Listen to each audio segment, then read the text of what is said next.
kita berlainan sikit. Kita punya konsep, kita turun padang, kita berada di Kampung Pancur Durian Tunggal dalam program Kacau Dodol Sekampung. Okey, di sebelah saya ni Cik Borhan Makras, pengurusi JPKK. Apa khabar bang? Khabar baik. Hari ni nampak sibuk lah. Berapa kawah ini? Ini hari kita buat 6 kawah. 6 kawah. Selalu 7, kali ni kita buat 6 kawah. Okey bang. Sebenarnya apa sebenarnya objektif program kita pada pagi ni? Okey, program kita ni yang sebenarnya objektif dia, kita nak menyatukan masyarakat kampung.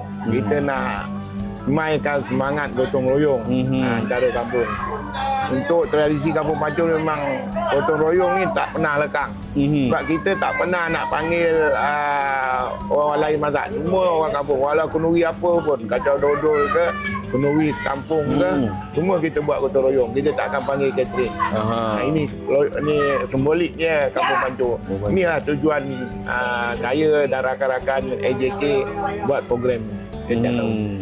Tadi bang, pada pagi ni nampak gotong royong, kita siapkan bahan-bahan untuk dodol. Jadi di sebelah petang tu ada program apa pula bang? Okey, untuk kacau dodol ni tadi kita bermula daripada pukul 7 pagi. Bermula kita kacau ni apa? Kukur kelapa. Kita tak pakai mesin, kita pakai manual kukur kelapa. Lepas tu kita orang datang bantu ni. Lepas tu untuk petang nanti kita akan ada berbuka puasa kampung. Semua orang kampung akan berbuka puasa di sini bersama dengan YB Adon Durian Tunggal.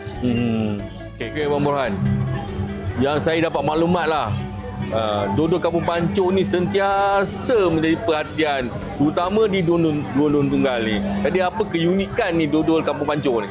Okey, keunikan dodol Kampung Pancur ni tak sama macam yang orang jual. Orang jual ni kadang-kadang dia main sembrono tapi kita ikut sukatan. Okey, untuk satu kawah ni kalau ikutkan 2 gantang 12 pulut.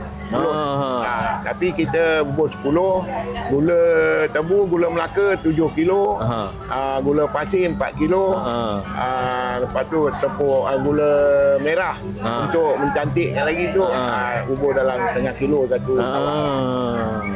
Okay, untuk dodol ni kita akan bagi ke masyarakat Kampung Pancur lah, untuk masyarakat Kampung Pancur dan orang yang datang menolong. Bang, soalan, dah berapa lama dah program ni dilaksanakan? Okey, kalau nak ikutkan lama, saya dah jadi pengurusi JPKK dekat 16 tahun. Sebelum saya jadi pengurusi JPKK pun benda ni dah berjalan dah. Masa saya jadi dah 16 tahun. Sebelum saya ni pun dah memang benda ni dah jalan. Lama dah. Mana ni tahunan dah 20 tahun macam tu lah. Ini program-program wajib. Memang tak pernah tinggal, program wajib. Kalau tak buat, orang kampung akan komplain. Sebab dia orang dah sebati dah. Dah sebati mesti tanya. Tahun ni buat tak? Dia punya program kacau dodol Dia orang akan tanya kita, bila lagi nak kacau dodol ni? Tu dah cerita dia. Mana lagi? Kita buat Pancur le. Okey bang, ramai generasi muda ni dia tak faham ni resepi buat dodol ni. Jadi ada yang orang kata apa, kadang buat kan jadi gula. Kan? Kata lebih pula kan dia punya gula. Jadi boleh tak abang terangkan sikit satu resepi dia, kemudian proses untuk membuat dodol? Boleh. Okey. Untuk proses buat dodol ni, yang pertama sekali kita dah kukur kelapa, kita dah perah santan. Mula-mula kita akan masuk santan cair dulu ke dalam kawah lah. Dah nampak naik minyak. Baru kita akan masuk tepung pulut. Lepas tu dah tepung pulut, bila dia dah pekat, kita akan masuk gula. Masuk gula sampailah dia akan jadi pekat betul lah. Itu konsep dia. Berapa jam bang? Untuk ni 5 ke 6 jam baru siap lah. Siap Tapi kali ni kita buat 6 yang keras punya, satu cair. Cair ni dalam 3 jam, 4 jam dah siap. Untuk yang keras ni mau 6 jam. Ada peminat juga yang cair bang. Yang cair ni kita akan bagi orang yang menolong sini saja. Kita tak bagi ke rumah-rumah. Yang pekat ni baru kita bagi rumah-rumah. Okey bang. Bagaimana program kacang dodol ni dapat dijadikan tradisi Kampung Pancung? Okey. Untuk pengetahuan tuan dulu kalau kacang dodol semua rumah-rumah buat sendiri-sendiri. Anak beranak dia, anak beranak dia. Jadi bila orang tua tu dah tak ada, anak-anak dah tak tahu nak buat. Jadi kita ambil satu inisiatif, kita lunggukkan orang kampung ni, kita tanya orang lama macam mana cara nak buat. Jadi kita satukan, buat dalam kawan lima. Jadi kita panggil semua. Anak muda, orang tua bergabung untuk buat kacang dodol. Jadi tradisional ni nanti tak hilang, ni telah zaman. Kalau dulu setiap rumah buat, siapa yang anak ramai senang lah dia buat. Siapa yang anak satu dua orang takkan buat benda ni. Jadi kita ambil inisiatif tu, kita bawa kumpulan.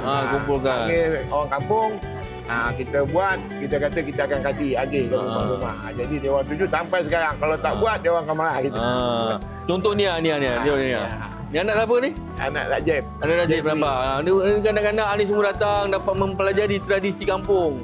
Ini yang penting yang kita terapkan, bang Macam saya tak lama lagi dah tak boleh kacau dah. Tak boleh kacau dah. Ini wakil-wakil kita ni. Generasi baru naik ni yang kita baru perkenalkan. Satu lagi yang penting kemasyarakatan tu.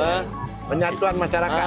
Itu penting. Kita bukan eratkan silaturahim. Ya, betul. Kadang-kadang ada orang tak pernah jumpa, bila ada sini dah jumpa. Anak-anak yang kat jauh pun dengar kata kacau dodol, dia balik. Sama-sama. Okey, itulah antara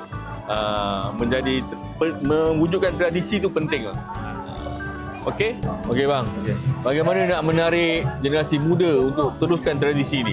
Okey, untuk nak menarik generasi muda ni, kita kena turun padang jumpa pemuda. Kita akan bagi tahu dia, kita akan buat program kacau dodol untuk tradisi Kampung Pancung. Jangan besok macam saya besok dah tak ada, benda ni akan lenyap. Betul tu. Jadi korang yang melaju kampung sok malu.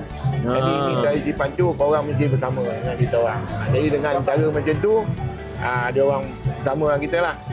Saya tak pakai baju. Setiap tahun baju kita buat. Yang tu tengok, yang tu pakai 2024. Setiap tahun baju ni bukan kita bagi free, dia orang bayar. Kita tak ada bagi free, dia orang bayar sendiri baju ni. Setiap tahun kita akan buat baju ni.